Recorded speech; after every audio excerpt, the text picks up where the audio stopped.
Protests, scandals, and record recalls. It's what made news over the past 12 months, and Fox's Shepard Smith has a recap.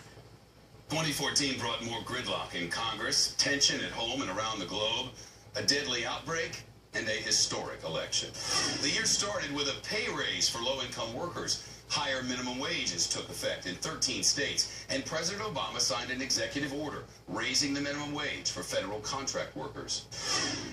Gay rights also took major steps forward. Same-sex marriage now legal in 35 states and the district after a series of federal court rulings throughout the year. 2014 saw the start of the worst Ebola outbreak in history. The virus has killed more than 5,000 people in West Africa.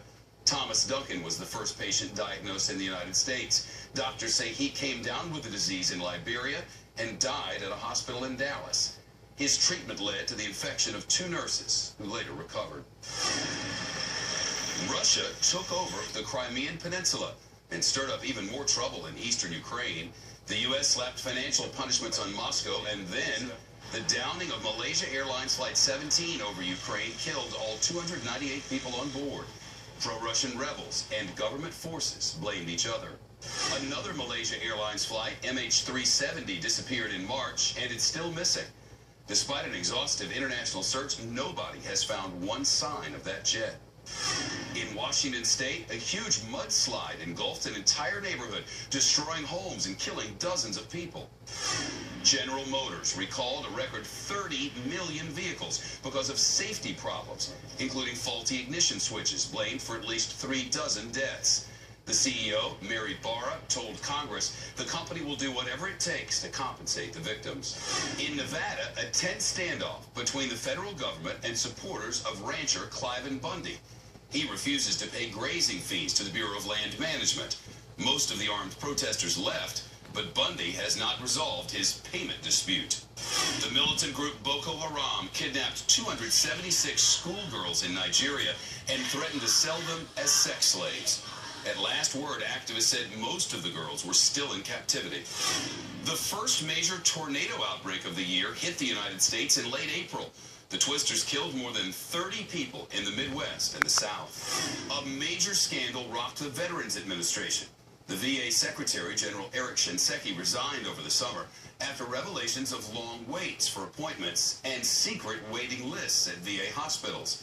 The department announced a major overhaul several months later.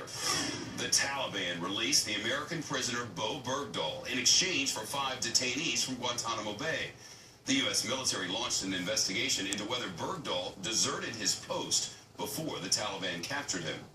The Islamic State began a major offensive, capturing huge areas of eastern Syria and northern Iraq. The American-led coalition launched airstrikes against ISIS targets, and the U.S. sent thousands of so-called military advisors to the ground in Iraq. But President Obama insists he will not send U.S. combat troops. Israel invaded the Gaza Strip over the summer, the conflict fueled by the killing of 3 Israeli teenagers by Palestinian militants. The fighting ended with a ceasefire. In the town of Ferguson, Missouri, protests turned violent after the police shooting of an unarmed teenager, Michael Brown. A grand jury decided not to bring charges against Officer Darren Wilson.